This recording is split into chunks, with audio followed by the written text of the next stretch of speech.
Live with CDP, a weekly sports and entertainment podcast live on YouTube, Facebook Live, Twitter, and on audio via Apple Podcast, Google Podcast, Spotify, and Anchor FM. Now here's your host, Chris Palme.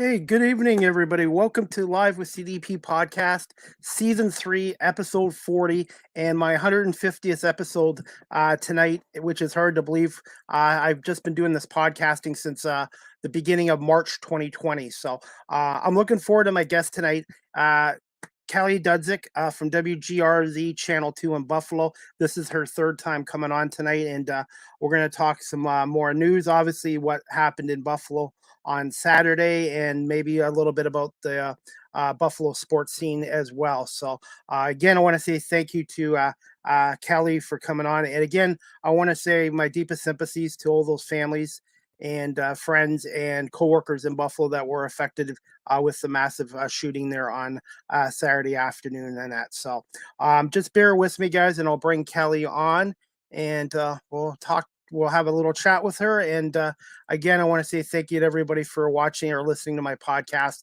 the last 150 episodes. So just 1 second, I'm going to bring on Kelly Dudzik from WGR Channel 2. Hey, Kelly, how are you? Hi, good. How are you? I'm okay, other than my allergies. It's allergy season. Yes. Oh, and there Elsa, right on cue, pops right up, right in front of the camera. Yeah. You gotta give her a treat after, right? Yeah, she's getting her dinner right now, but I think she heard me talking, so she came into this room. So, but I guess busy weekend and busy weekend news-wise in Buffalo. Yeah, so I just got home from work and I did 3 stories today, but only 2 aired because we took a press conference live about an effort to get food to people who live in the Jefferson Avenue neighborhood, because the Tops, where the shooting happened, is the only big grocery store there. There's a Family Dollar next to it, but it's really like the main grocery store, and it's only been there since 2003. Before that, there were really no groceries. I mean, it's a food desert. So I was out today at a situation like 2 blocks away where Feed More Western New York is teaming up with a bunch of other groups to get food to people who normally shop at that Tops, and right now it's closed like until further notice, so they need food. I was gonna say, man, and I was in your area on Thursday, by the way. I took my mom over, and I always feel safe when I'm in the Buffalo area. Like, I go to Niagara Falls, New York. I was at a Bandits game a couple weeks ago, and I went to Amherst. But it just seems like nowadays nobody's safe anymore, even in a grocery store or a mall or school. And it's just I really hope this stops. Somebody finally puts a stop to this. It's just really, it's hard. Yeah, and there were a bunch of social media threats today that, because of what's been happening, police are taking seriously. So there were a bunch of stores, and I know this was like still unfolding, a bunch of stores that were closing early today because of those social media threats, because they just can't take any chances. I was gonna say, do you think there's being enough being done about social media, like with being on live and posting stuff? Do you feel there's enough security there, or do you think all social media outlets need better security and monitoring of situations? Well, I know that's what the governor's calling for on Saturday, when because she's from here, so she flew in from Albany to get here Saturday as soon as she heard about the shooting, and she was very strongly wording her opinion about social media platforms and how they need to better monitor situations where there is hateful messaging, and like this, where this guy is accused of, and a lot of people saw the video, of live streaming everything, just like what happened in Christchurch. So yeah, I mean, I've watched documentaries that show just how few people there are monitoring messages on Facebook, for example. There's just no way that the number of staff members they have can see everything. So yeah, I mean, hopefully we'll see some more oversight of that. I don't know and that's something we'll look into, and I'm sure we'll be doing stories on it. But I don't know what laws, like on a state level, you can put in place when these social media companies are worldwide and are not necessarily based in New York State. That's true. And this gentleman, I don't even want to bring up his name. I don't want to bring up his name, but I guess he was only 18 years old, and he wasn't even from Buffalo. He was from Conklin, New York, which is a suburb of Binghamton, I believe. Binghamton. Yeah, Hmm. upstate New York, in a little town of 5,000 people. Yeah, so he's from Broome County, which is, not, if you've been to Buffalo, it's not in Western New York. It's about, I think, a 3-hour drive. So we have people from one of our sister stations there covering the story from that end because it's actually closer to the Wilkes-Barre Scranton market than us. So like if something happens there, that's not usually a county we go to because it's so far away. So he definitely like the law enforcement officials are saying that he tracked down like our neighborhood here because he wanted to target Black people. And as they release more information, and the DA said today that he's not going to talk about it once the arraignment happens on Thursday, but they have been putting more information out there. And yeah, he definitely like targeted Buffalo, and now they're saying that he was actually here around Easter time checking Wow. things out. So Wow. yeah, so Michael Wooten today interviewed, I believe, 2 employees from Tops who said that he was there in March checking things out. And then there were also employees who said they saw him the day before and that he was harassing customers and they asked him to leave and that he was decked out in kind of, you know, similar gear to what he was wearing Saturday when he was taken into custody. Wow. And I was reading something today about his parents. One of them, or I'm not sure, both are civil engineers for the state of New York. Oh, okay. Yeah, no, So I hadn't read that yet. I do know that um, we were able to confirm that when he was in high school, state police um, looked into a situation where he was making threats, but that, they, I think, evaluated him and he wasn't, put in prison or in jail or anything like that for that. And that he had also gone to college and then at some point stopped going to classes. But yeah, uh, I haven't looked to see, what his family situation was or anything as far as that end of things yet. I know our station's covering it, but it's just not a topic yeah. I've covered yet.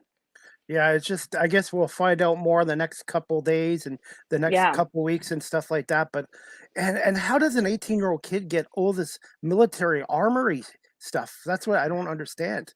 So I know that the rules and the laws are different depending upon what state you live in. So from what we were talking about in our editorial meeting this morning, I think maybe the gun, he acquired that legally, but then if he modified it, and this is what the Erie County Sheriff was saying on Saturday at the first press conference, I think, and maybe the governor at the second press conference when she got there. They were saying that he could have gone to Pennsylvania to get modifications that are legal there, and he could have added those to the gun that he got legally in New York State.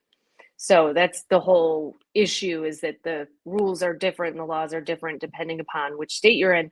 And since he lived near Binghamton, that's really, really close to the Pennsylvania state line. So he could have gone to a gun show and gotten something in Pennsylvania. So that's something they're looking into. And I'm sure as the case progresses, we'll get more information. But right now, since they're still investigating, they aren't just like releasing everything to the public right yet. Okay, and that's why I sent you a message this morning to see if you were okay talking about this Oh, for yeah. a few minutes or not. Because, like I said, Hmm. I didn't want to put you or anybody on the spot if you weren't allowed to talk about it too Oh, much. So, yeah. No, I mean, we can talk about it, and it's the yeah. biggest story in the world right now besides the war in Ukraine. So, yeah, I mean, if right now, so I worked Saturday, which I was scheduled for vacation relief. So I was already at work when it happened and was pretty much sent right out the door to Jefferson Avenue.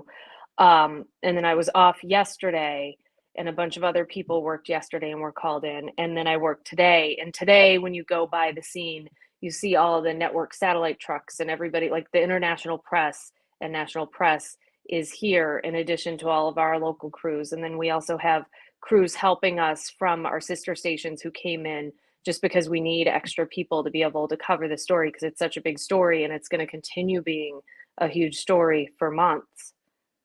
And and like I said, I was shocked like anybody else, and I just and then there was one in Milwaukee the night before after a Milwaukee Bucks game, I believe on the Yeah, Thursday night. So and that's I was in right. and I was in Milwaukee a couple years ago in that entertainment Hmm. district and by the arena, and I felt safe. But it Right. just but now it's just pretty scary that anytime somebody that has an issue with somebody can just have access to a gun. And Hmm.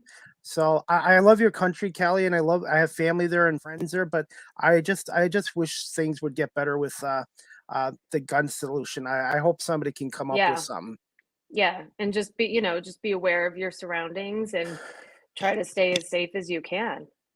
So like I said, I won't talk with you the whole podcast about this because I know how hard it is emotionally, especially being covering it in the news and stuff like that as well.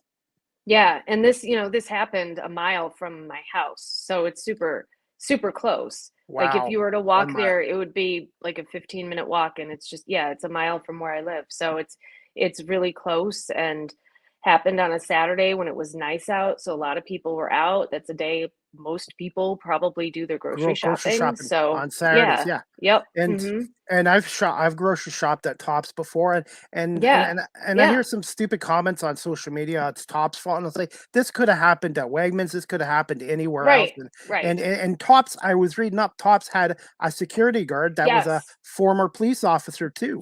Yes, a former police officer, and he was armed, and he actually shot the suspect, but since the suspect was wearing all of that body armor, it wasn't able to pierce what he was wearing. So yeah, the I think he was a 55-year-old retired police officer. He was a security guard at that Yeah, Tops that everybody who shops there knows. The grocery store that we usually go to usually has a police officer standing, in where you get your carts and everything. So that's just no, most of the grocery stores here have that kind of security. So yeah, Tops had security there, and he was a former law enforcement officer, so he was properly trained. so. Anyways, yeah, like I said, Kelly, I just wanted to talk to you about this a few minutes, Yeah. and like I said, we'll move on to some other subjects, and we'll definitely it puts everything into perspective. As much as I Hmm. love sports and stuff like that, this whole thing puts everything really into perspective. Yeah, it does. It does, So, and it's tough. Yeah. and you're holding up okay, like Yeah. Oh yeah. yeah. Yep. Having Yeah. support helps, and having your Yes. cats, having pets Yes. helps It's too. nice to come home to the kitties. Yeah. Definitely. So, okay, we'll go on to some other subjects. What are some of the other stories you are covering or working on Yeah. right now on WGR in Buffalo? So the last story I did before the shooting was about the baby formula shortage, because and I don't know how it's impacting people in Canada, but here, one of the big factories had to shut down because there were contamination issues. So that cut the supply by 40%. And I actually did a story with Tops on Friday about how they were handling the situation. So if you go to the grocery store here, and are looking for baby formula, it's hard to find it. And a lot of stores have limits on how much you can buy. Um, Tops was, I think, limiting to 6 cans per visit. Wegmans was maybe 4.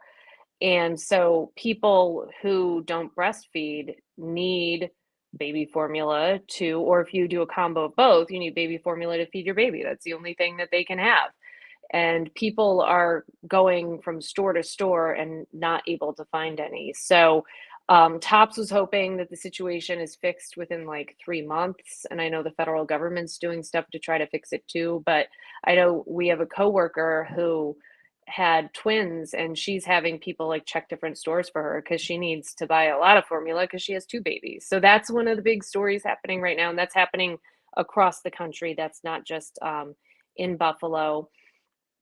And then I also did a story last week about how the Catholic diocese here is rearranging how its parishes are organized. So right now there just aren't enough Catholic priests, and I know this has been happening in Canada too because there were some diocese in Canada that did the same thing. So here they're taking 161 parishes and breaking them into families of 3 to 6 parishes apiece that would share priests so that there are enough priests to cover all the masses. Right now, they said they're not closing any parishes, but they could like adjust the mass schedules to accommodate the priests that they have on staff. So that's also another big topic that's happening here right now. Okay. Now, as for the baby phone, I did read that up before we spoke Yeah, tonight on here, but I don't know if it's in Canada or it's just in the States. I was just kind of, is there a reason why there is a shortage or just, it's because that one made, there are only like 3 big companies that make it here. So one of them had to stop production until they can, I think, decontaminate their factory. And that produces like 40% of the formula. So it just wow, sent people scrambling. And then I think like Top said that there were people going in trying to buy 30 to 40 cans at a time. So that's why they had to put in the limit of 6. 6? Yeah. So as soon as they get it in, it flies off the shelves. So they said they get their deliveries overnight. So if you go in the morning, you're more likely to find it. But I mean, that's hard because people are working a morning, if they have to be at work in the morning, I don't know how they could go and find it at the right time. So you just have to have like a network of friends and family looking for it for you. So, with all the stories going on right now, do you get a little bit of time off, or right now it's just you work when they need you to, like you're on call? Yeah, so on Saturday, I would have been called into work if I hadn't already been on the schedule. And then because I was scheduled to work Saturday, I'm actually off later this week. So I know that I have those days off coming up, which is good because you kind of need to make sure you have that mental break, especially when you're working on a story as heavy as what we're dealing with right now here in Buffalo. Because it is, it's very stressful and you have to make sure you take that time to kind of step away and have that mental health break for yourself. So I do have a few days coming up that have been planned off, and but if they needed me to come in to work, that could be a possibility too. And if they need me, then I could just shift the days around. But yeah, I feel like they have a bunch of extra crews in helping right now because we are kind of short staffed. So we have crews from Cleveland and from Washington, D.C. I think there's somebody from Toledo, like all over the place. They flew in and drove in. So that way we can take days off because otherwise you would be looking at a situation where you would have people working through their weekends, and that wouldn't be good because you need to be able to give your crews a break. Absolutely, and Yeah. yeah, it's very hard emotionally. Um, Hmm.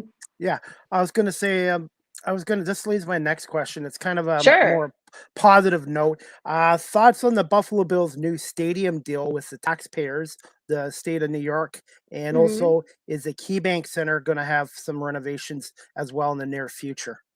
So I would think that they would have renovations, but I haven't heard anything official yet because that would be separate from the stadium deal. I don't think they're connected because I think the stadium deal is this separate lease situation that's worked out between the county and the Bills, and then the state like putting all that taxpayer money into it.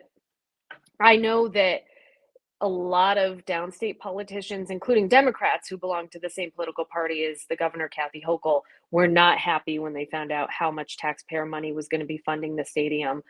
Um, but it's in the budget, and I think eventually they all just got on the same page. And they do need a new stadium, but there is a debate upon whether it should be paid for that heavily with taxpayer dollars, especially when the owners have so much money. But there were a lot of studies done on the stadium that showed that especially like the upper deck and like the 300 section, like structural issues were starting to happen because it was built such a long time ago. And you have to remember it withstands all the crazy snow that we get here too, because it's not a dome, and it was built, what, 50 years ago. So we need a new stadium. The question just was how much money. And then when the budget finally came out, we saw how much money it would be. And some people were not happy. But I think it's a good thing to get that situation settled because there was so much uncertainty about it before. We found out that it would be in Orchard Park, right across the street from where the current stadium is. So it's not going to Yes. be in the city of Buffalo because that was up in the air. There were some people pushing for it to be in the city of Buffalo near where the Sabres play. And so, yeah, it'll be in Orchard Park, but it's going to take a long time to build it. It's not like they're going to build it in a year. Next season, it'll be there. It's going to be a bit, but at least now we'll be getting more details about it. But at least now we know that it's happening and we know where it's going to be. And I was going to say right now, sports wise, the Bills look like a Super Bowl contender. Yes. The Sabres look like they're heading in the right direction for next Yeah, they year. do. Yeah, they do. Well, as soon as Jack Eichel left, right? Yeah. They kind of started You know what? doing better that was towards the end of the yeah. season. And then Best I thing. saw that his coach, right, left or was he fired Peter in DeBoer. Las Vegas today? Yeah, and he's a really good head coach. Ooh. And Vegas is making a mistake firing him. It wasn't his fault that they missed the playoffs. The players underperformed, and Eichel wasn't really much of an impact. And DeBoer, he's taken his teams to Stanley Cups before, so he will not be out of work very long. I guarantee you. Somebody will scoop him up within 2 weeks. Yes. Yeah, because the photographer I was working with today said it was Jack Eichel's 6th head coach that he was working with. Yes. Yeah. So yeah, I wouldn't be surprised. I can't prove this, but I wouldn't be surprised if he had some kind of say in that. But I'm not a fan of his. He might be a talented player, but the Sabres organization is better without him. And sometimes it's not always how talented somebody is; it's character. Because I've got I have a hockey scout coming on Wednesday, and he scouts junior players who actually make the NHL. And he said one of the things they're looking for, it's not just talent and hockey IQ; it's character. Teams want players that are good people on their team as well. Right. And then, because then you have a good, strong leader and somebody with a good attitude. And then you also don't have to worry, especially in this age of social media, about somebody causing troubles or causing drama. It's like that just is a distraction for teams. Definitely. Now, my next question I wanted to ask you, I've recently got into the lacrosse league for my friend. My friend Pat Gregor, he works for TSN, and he's a color analyst with the Halifax team. And John, the Buffalo Bandits announcer, a couple weeks ago arranged for me to have a media pass. So I actually got to go up to the Ted Darling press box and watch a game from up there. And I got to do a blog up there. And I also, at the end of the game, I was able to talk to the coach, John Tavares, and some of the players for my podcast and on my YouTube channel. And I'll tell you this, I should have been watching lacrosse sooner. It is a great sport. It's so fun to watch. And I haven't been to a game since before COVID. We were supposed to go to one that April, but obviously the season was canceled, right? So it's really fun. I really enjoy going to those games, and I regret not getting to one this season, but they're doing really well. I mean, they for a while were undefeated, and I think they only lost 4 times this season. Twice to Toronto, twice to Toronto. Yeah, but they won last yesterday. Night. 18-17. So I mean, it's exciting, and those games are fast paced. The in-arena experience is fantastic. Absolutely. And it's fun. Yeah. So next season I definitely need to get to a game because we didn't this year.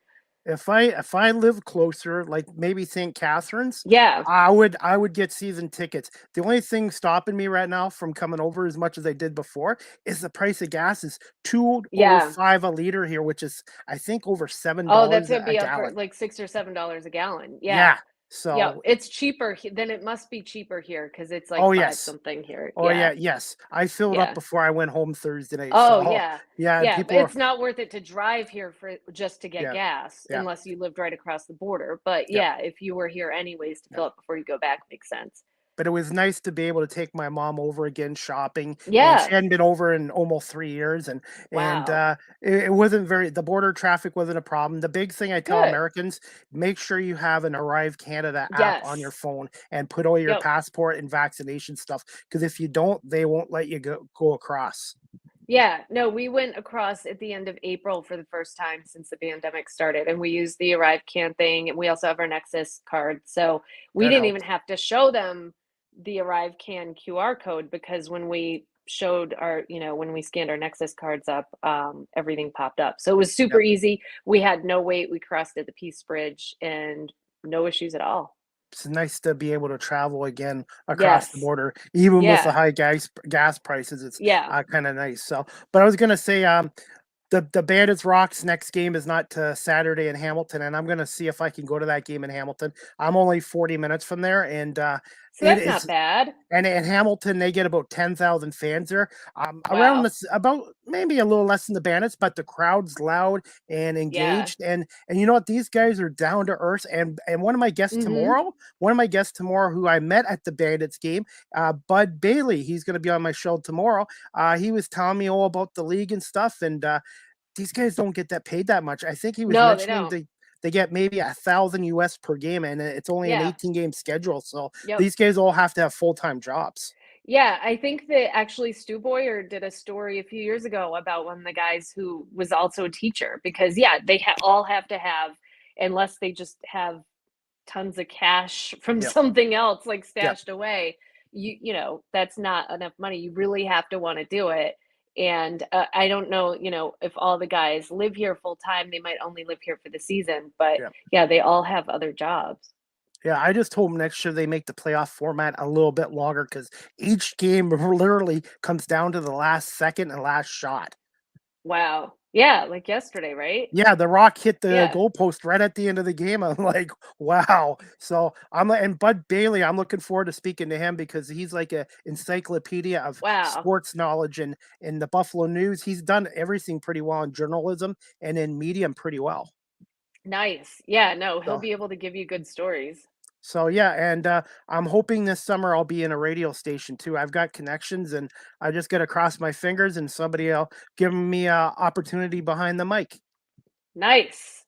So we'll see. I just have to keep working hard, and like I said, I'm very lucky to get guests like you guys. And I tell people this all the time. Buffalo's like my second home because I was over there so much, and everybody's been so great with me on your with your station and the other guys as well. That's great. That's great. So. Are you okay for a few more minutes? Sure. Yeah. Okay, no problem. Now, if one of my guests come on tonight is Jamie, his name's Jamie. He's a Philly sports guy. He paints his face up. He's a huge Eagles fan, and he helped me a lot with my podcast a couple years ago and getting me on StreamYard. So I told him tonight if he'd like to pop on just for a couple minutes because it is 150 episodes, and it's hard to believe I've done many podcasts. Congratulations! Yeah, thank you. Fantastic. So. Thank you, and I really enjoyed doing this and stuff like that. But this one I'm going to put you on the spot with. This is a fun question. Okay. Which Buffalo team will win a championship next between the Bills, Sabres, Bandits, and Bisons? Well, we hope it's the Bandits, right? Because they're almost there right now. So I feel like they could do it. If not the Bandits, probably the Bills. I mean, right now they're favored. So I would think hopefully they get to the Super Bowl and hopefully they win. But I would say right now, Bandits, just because they're in the in the playoffs. And I'm glad. I guess the attendance last night was just almost 11,000. So I'm glad they're drawing well. And yes, hey, like I said, I tell people about the game of lacrosse now. I had Brendan Shanahan's brother Brian, who's a Hall of Fame lacrosse player, on here, and I said, yeah, I just hope the league gets more exposure on TSN and ESPN. And I know the Bandits are good. They have their games on either WGR or they have them on the Bet 1520. Yeah, and like for a lot of the season, the Bandits fans kept posting pictures and showing that the Bandits were getting more fans than some of the Sabres games were getting. So yeah, because there were some weeknight games in the middle of the season where the Sabres were not filling up the seats. And then you would see what the Bandits were drawing on like a Saturday night, a lot more people. Yeah. And I definitely, the Sabres, if they can continue to improve next year and continue to win more games, you'll see more fans come back because I think the Sabres fans the last 10 years have had it really tough with the organization. And I do see daylight coming with the organization. They still have a little bit of work to do, but make sure you give her some temptations. I will. They have them. They got some last night, but Elsa didn't come downstairs for them. Everybody else did, though. So how many cats you got? 3 or 4 again? We have 4. So we 4. have 4. We have Elsa, who's the tortie who keeps coming on camera here. And then we have Blanche and Gabby and Sage. Oh, named after my niece, Sage. Yeah. We have So Sage. Sage is very talkative, but she's not. Oh, Gabby's over there. But I think Sage is still eating or trying to steal from other cats' bowls yeah, so and get their yeah, food. Latte is very well spoiled and stuff like that, and loves temptations. And she knows as soon as they open up one closet door, Yep. she comes. hmm The cats know, they know. Yeah, they do. They So do. Anytime we open the door where all their food is, they know. okay, and I'm gonna ask you another question, Kelly. Okay. I'm not saying favorite anymore, but most Yeah. memorable story can be a positive story, an interview you've done in the past year on WGRZ. Hmm. I'm sure in the coming weeks it'll have something to do with the shooting. I'm sure that like Yes, the next time we talk that would be my answer. Hmm. It's also hard because so many of my interviews have been on Zoom lately, and that's just a different vibe than like meeting somebody in person to do an interview with them. absolutely. Yeah, there is a story coming up that I don't know when it's going to air, but I just interviewed a woman who was in a refugee camp in Burma and moved here in 2009 with her family. And so I got to hear her story last week about how she moved here when she was little. Like she was either in middle school or high school with her parents, and she didn't know any English. And she started going to school here. She learned English and went to college. And now she's working for one of the refugee resettlement groups here in Western New York. And she met her partner here, and they have 2 kids. And so that, like, those kinds of stories, I don't get to do those kinds of stories every day because those are more like longer form pieces. But I think talking to people and getting to hear about their journeys just in life are what's most memorable to me. And that's what I like doing this podcast because now I'm getting guests from other professions come on and Yeah. hearing their stories. And I had one lady on; she switched careers in her late 40s, and she's like, she can relate to what I'm Yeah. doing and stuff like that. So I like to try to branch out from. I love sports, but I like to try to hmm branch out and talk to people from other professions and industries and get their stories as well. Yeah. And mix it up. Now, I was gonna say, you're still doing Zoom. Are you guys hmm still? Are you guys allowed to do live interviews? Are they? Are We you? Is it are. okay? Yeah. So we are allowed to do live interviews. Um, we do have to wear our masks in the office again. That started up maybe about a month ago, when the latest surge came. But there is no mask mandate here in Western New York. So, like, if you go to the store, and you probably saw when you were visiting, some people Yeah, are wearing masks, some are yeah. not. My mom still Um, does. My mom still does. Yeah. yeah, so there are a lot of people who are still wearing them. I went to Shays a few weeks ago, and I'd say half the people at the show I was at were wearing them the whole time. But we are doing in-person interviews again. Now that could change at any time Time. depending upon what happens. But we are doing in-person interviews, but I feel like a lot of people, especially if they have busy schedules, Zoom is just easier for them and Zoom is more convenient for them. So a lot of times, like, I'm able to get interviews now that I wouldn't have been able to get before because people can just click on the Zoom link and do it, and they don't have to wait for us to get there, set up all of our equipment and everything. It's just more convenient. Yeah.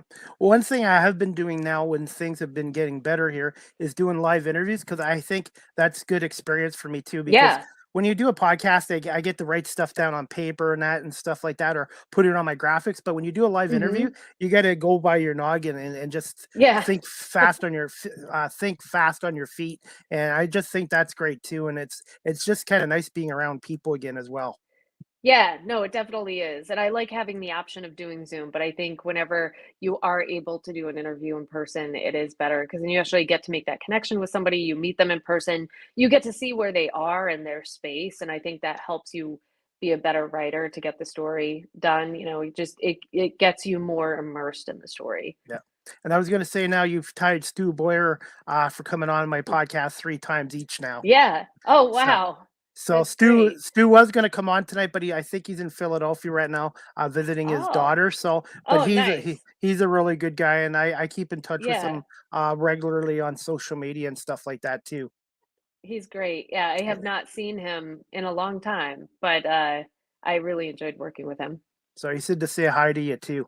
So Nice. Well, if you night talk to def him, tell him hello. will Yeah. do. And I tried to get Pete on. Pete had something come up tonight, so I'm just happy that you were able to come on. And Yeah. my friend Jamie, I think, is going to be on in a couple minutes. But he's one of the Eagles' best fans, and Oh, wow. he's passionate about sports. And I owe a lot to him because he showed me how to get on StreamYard, and I had questions about doing stuff like this, and he answered it, and I learned. I asked questions, and people helped me, and that's how you get better at stuff. Yeah, exactly. Always ask, because if you don't ask, then you don't know. And, you would rather ask, and maybe the person doesn't have the answer for you, but maybe they know somebody who does. That's true. And yesterday Yeah. I did my first camera work outside at a soccer game. I'm not a huge Oh, soccer fan, but it was women's soccer. It was actually really good. The only problem, it was 90 degrees, and I ended up ooh, having to drink 4 bottles of water. But yeah, my producer was so good with me because I told him I've only shot hockey games, and hockey games are yep. like fast, and soccer is a little bit different. But overall, I really enjoyed the experience, and trying new things is good too, because then you know what you like, and sometimes you don't know what you like if you don't try something. Right. And I know shooting sports is really I've never had to, I don't think I've ever had to shoot sports. I've done sports reporting to fill in. But I've always admired photographers who shoot sports because it's just got to be hard. I mean, it's hard for me to follow the ball just standing there watching, and I can't imagine having to do it in the little viewfinder. Yeah, I know with hockey, they had me do the handheld camera, and I Yeah, started the first time I did it, I was like, "Oh my god, I can't do this." right. 35 pound camera on my shoulder. But Yup. then the more I did it, the more my shoulder got used to it, and I got more comfortable doing it. So I'm kind of glad they got me to do that. And same with the soccer thing too. Now I just have to make sure the next time I do a soccer game, I zoom in a little bit more. It's a little different operating a camera Oh, on a tripod than having it yep. on your shoulder all the time. Yeah, yeah. You just get used to it. It's whatever you used to, and that's good that you got that new experience too. Definitely. So, and I forgot to tell you, I'm also with the National Basketball League of Canada. It's a men's pro basketball league here. So Oh, wow. after each game, they invite me on Zoom to talk to the coach and the players on there. So I get to talk to them on there, and that's great too. I love doing this. That's a great experience as well. Yeah. So I'm very lucky. I'll wrap this up because, like I said, I happen to talk a lot and stuff like that. And what time? What time? Oh, I was going to ask you, what time is your day normally start in the mornings? And So my shift is 9:30 to 6:30, but before I get into work, I'm compiling an email list of story ideas that I'm going to pitch for the day. So I always send that in usually around like 8:45. Um, but I'm constantly looking for story ideas and checking my social media. So it could be 11 o'clock at night and I might come up with a story idea and I'll just add it to that email. But officially my day and my schedule says 9:30 to 6:30. But you never know. And you never know when you might get called in or if somebody sends me a question. Like I try to answer everything promptly and yeah, unless I need that break. Like when I'm off okay, later this week, I might have a situation where I'm like, okay, I'm not going to check the work email for a yeah, little bit. okay. Do you have 2 more minutes? I'm just going to have my friend Yeah. Jamie, the Oh, yeah, Philly yeah. sports guy, come on, and Excellent. then I'll let you go, Kelly. But thank you so Okay. much. Hey, Jamie, how you doing? How you doing, Chris? And that Congratulations on episode 150. 50. Thank you. And this is my friend Kelly Dudzik from Hi. WGR Channel 2 in Buffalo, New York. How you doing, Kelly? It's good to meet Good. you. How are you? I Yeah, was I have a number of Buffalo Mafia friends that Oh, are great. always paying attention, and I since I was up there, and we happened to beat you guys the last time I was up there. Yeah. I was there too. So it's Buffalo's a great little town, and it'll be better when the Sabres are better again, and they're a little bit more Yes. relevant. But Yeah. everybody else, the Bills could I actually know. be the ones that coming from the AFC this year. Yeah. So Yeah. And We also hope so. the Buffalo Bandits. I've become a lacrosse fan now, Jamie, a huge lacrosse fan. Yeah, my Wings are out of it now. Yes, but you got 6 championships with them. Yep. I mean, it's funny. The very first time the Wings ever played in Philadelphia, there was a really important hockey game that played before that. The Flyers had won their first Stanley Cup, and that night the Wings opened up in Philadelphia. Wow. So interestingly enough, I don't know if anybody even knew that what the Wings were or cared because they were celebrating down Broad Street. But I was going to say, I got to catch up on the NFL because I've been so focused on the National Lacrosse League right now in the playoffs. I've got to do some homework now on the NFL draft and in our Philadelphia Eagles. And I'm going to have to go down to the Motor City this year to see the Eagles and the Lions play. I'm going to be there. You know that I'm going to be, up close and personal. I love. Actually, Lions fans are very similar to Buffalo Bills fans. I mean, it's just that when you have a working class city who love their football team, they're very passionate, and it doesn't matter whether they win or lose. Specifically, the one thing I love about Buffalo is that they had a great time in the late '80s, early '90s. And we weren't able to win a chip, but then they stayed loyal to their team throughout all this time. And now it's about time that they've come back. It's only taken them about 30 years to get back into the fold of things. But they got a great team over there, and hopefully the Eagles will be going up against them in a very important game in February. Definitely. And I hope the Eagles come back to Buffalo again, too, because I had such a good time the last time they were in Orchard Park. I took my nephew to his first NFL game to see the Birds play the Bills in 2019. Nice. Well, I was at that game, and I missed you. Well, and I was in row 1, and usually when you go to a stadium, row 1 means that there are seats still in front of you. Yeah. Not in Buffalo. I could touch the grass if I wanted to. It was that close, and it was a great time. And every time they did that long shot, and they were showing the quarterback, they showed me behind him going like this, because that's just right where I was. It was a great time, and of course we won that game, so I was really happy about that. And I was just telling Kelly how much you helped me when I first started out doing my podcast, because I started out on Instagram and then Facebook Live, and then one that got me on to StreamYard, and I really want to say thank you so much, and for giving me some guidance and some assistance in doing this podcast show. Well, you know what? I could only give you or show you some of the tools. You actually have to be the one that uses them, and to make it through 150 episodes and to have some of the people that you have had on here is just amazing. So I really wish you the best of luck moving forward. I hope to be here for the 300th episode, when that goes off in a couple of years.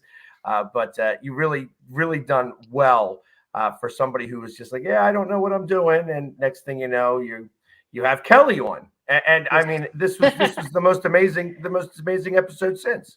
So, well, I've been really lucky. And like I said, the guests make a podcast. I just go out and tell people what I'm doing, but it's the guests that make the show. And I'll tell you this, Jamie and Kelly, when I do get into radio and I'm on a radio station, cross my fingers this summer, I'll definitely make sure I talk to the program director and have you guys come on as guests. Well, excellent. I would love to. But Leah, I don't want to interrupt your interview here with Kelly. She's a lot prettier than I am. So I don't know if anybody wants to look at this ugly mug. But I really do appreciate you having me on, and I really want to congratulate you for your 150th. And also, it was very nice meeting you, Kelly. Nice meeting you too. So, Jamie, thank you so much for coming on, and I'll try to and you get a show tonight at 9:00. Yep, we have the NFC East show, and we're starting our first episode with the AFC South, since that's who we're playing this year. So we have the Houston Texans that we're going to feature tonight in the NFC East show. And Jerry Hughes, the former Bills defensive end, is now with the Texans. There you go. So we'll see. But I'm going to let you go, Jamie, so you can get ready for your show at 9. But we'll definitely be in touch with you soon. And I hope to come back to Philadelphia this summer for a Phillies game or an Eagles game at the Link. Can't wait to have you. It was, it'd be great. We'll get to actually have that beer that we've talked about. Definitely. And a Philly cheesesteak, too. Absolutely. Probably more than one. Okay. You can't just have just one. So Two. Deal. All right, Jamie, thank you for popping by, and we'll definitely keep in touch with you.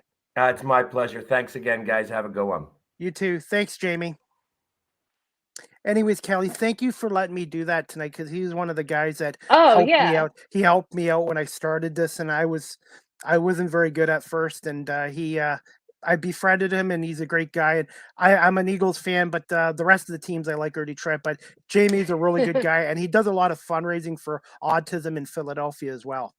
Excellent. Nice. So, but I'm gonna let you go too, because I know your cats probably want some treats. But I was gonna say,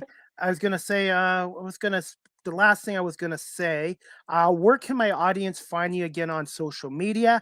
And what's your latest story on City Shapers? Are you still doing that every Monday at 5:30? So City Shapers is still on hold. I'm hoping Okay. to start it back up again this fall, but people can find me on Facebook. Just search for my name, Kelly Dudzik, and on Twitter, I'm at Kelly Dudzik WGRZ.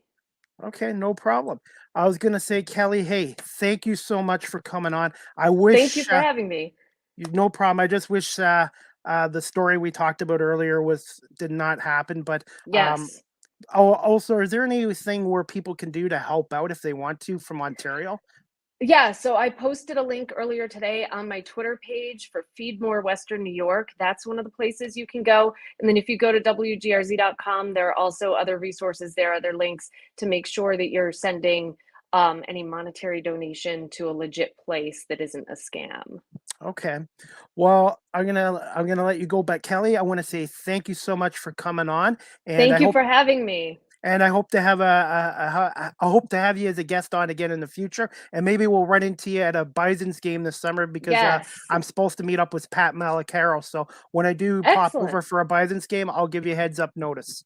Great. Thank you. And congratulations on 150. Thank you so much, Kelly. Have a good night and spoil those cats. All right. Bye-bye. Bye, Kelly. Anyways, guys, I hope you enjoyed my podcast tonight with Kelly Dudzik, anchor reporter from WGR Channel 2 in Buffalo, New York, and also Jamie, the Philly sports guy, popped by for my 150th episode as well. So I want to say thank you to Kelly and Jamie for coming on. You can follow Kelly on Twitter at Kelly Dudzik, WGRZ, and you can also check out her website, WGRZ.com in Buffalo as well. So again, 150th episode. I just want to say thank you to Kelly, Jamie, and all these awesome guests.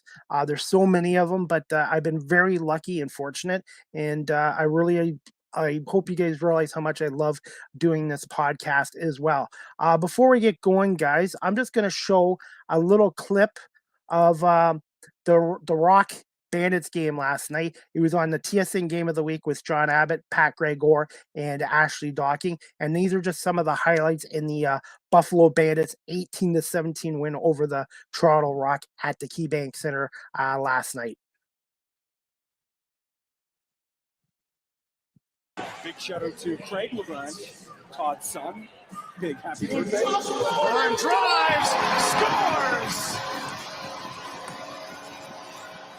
At the lines, Pat. You know what? I think if this was a neutral field game, it'd be closer to a pick'em. But Bandit Land always getting. Hellier responds, and the Rock have tied it right back for Rob Hellier. Goals that quickly, quite something. Schreiber looking up top on Vince, and it goes up into the glass. And the Bandits have numbers up the floor. McKay has it, shoots, scores! And he was 25 for 26 in the lone game in Toronto. Remarkable numbers off the dot. Rock swing it around, hot shot, beats Vince, and the Rock respond. The finals. It's made him appreciate how difficult it is to get into a championship. They did it again a few years later. Fields finds a hole, and the Buffalo boy swings the Bandits ahead. Side, it was 2-2 for both teams at the hat, and it's already been superseded here. Triolo backhand scoop, crease crash goal by Triolo, who grabs the crest front. Physical play stepping up now between these two teams. Dane Smith scores a laser from the Great Dane. Phil, that's how you're going to beat this defense. Get underneath, get to the dirty areas. Paxton Wax for Hellier, but broke free thanks to help from Dawson. Scott scores! Justin Scott back in the lineup, and he picks up a playoff goal. Distraction. He felt that the team was just feeding him the ball, trying too hard to make sure.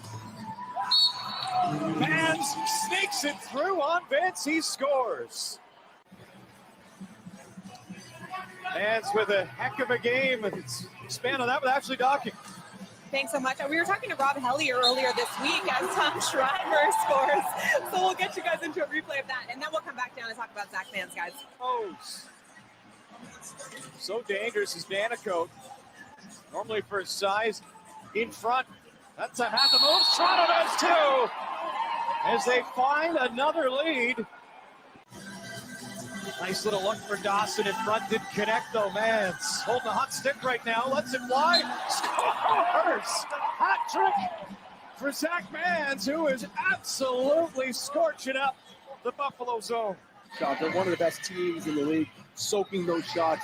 They've kind of been stuck in the middle where they're not blocking shots, but they're kind of also screening Vince at the same time. Speaking of screens, that one sneaks through. Fraser beating Rose, who didn't see it. Shifts defensively for Buffalo, doing a much better job. Putting Toronto shooters in awkward spots on the floor, forcing those bad shots. Smith, what a finish! Tate Smith on display. Some nights that's the only way to get to Matt Vince. Dave Smith, what a setup, what a goal! I want all of a sudden. There's just not enough time on the clock. And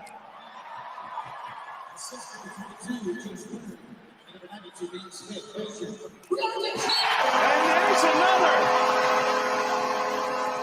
Buffalo on a roll. Anyways, guys, that clip was courtesy of the National Lacrosse League and TSN. The Bandits won that game 18-17. It just would have taken too long to show you all the highlights, but 35 goals scored. Two great teams, two great offensive teams. I do expect, I agree with my friend Pat Gregor from TSN, the next game, which is this Saturday night, May 21st, 7 o'clock at the First Ontario Centre in Hamilton, will be more physical and there'll be more defense, I believe. I can't see Nick Rose and Matt Vince, the goalies, giving up that many goals again in game two. Both are great goalies, but that was just a pure offensive exhibition.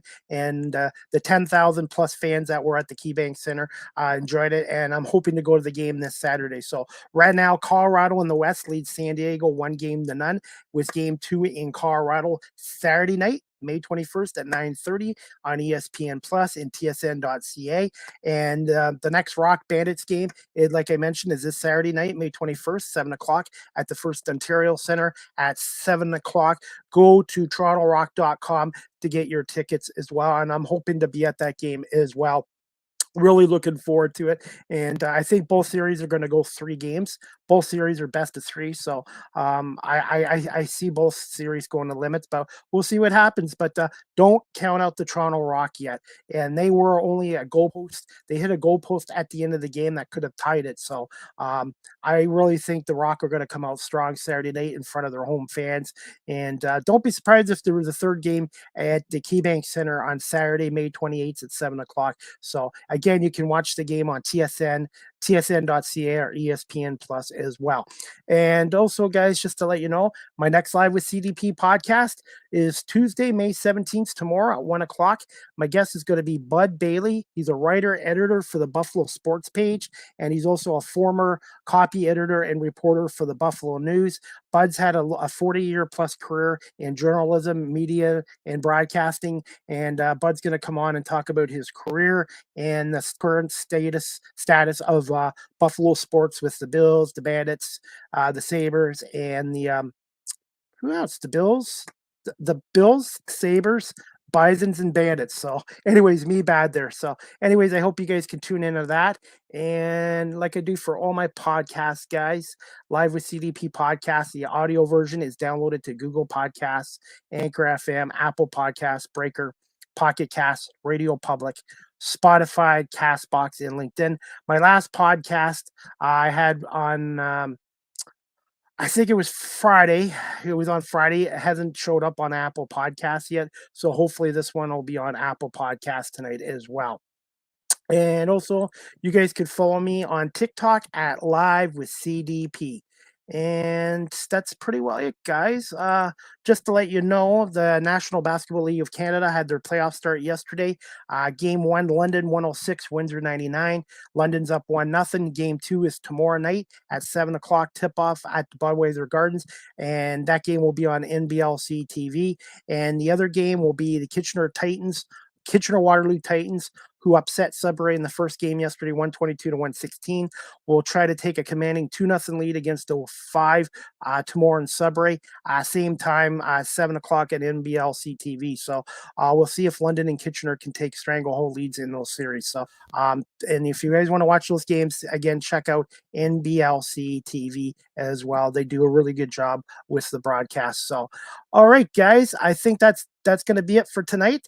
But again, I want to say thank you to Kelly Dudzik from WGRZ TV Channel 2 in Buffalo for coming on my 150th episode tonight. And again, thank you to Jamie, the Philly sports guy, for coming on as well. He's a good guy. Check out his page, The Philly Sports Guy. He's also on phillysportsguy.com as well. So, and he's on doing a podcast live tonight, 9 o'clock.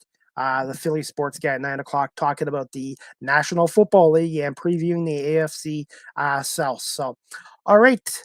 Anyways, guys, I hope everybody has a great night, and we'll see you guys tomorrow at 1 o'clock with my guest, Bud Bailey, writer, editor for the Buffalo Sports page, talking more Buffalo sports in his career in journalism and media and broadcasting. So have a great night, guys. And again, thank you to everybody watching this live on YouTube, Facebook, and Twitter. See you tomorrow at 1 o'clock for another edition of Live with CDP podcast. Good night, guys.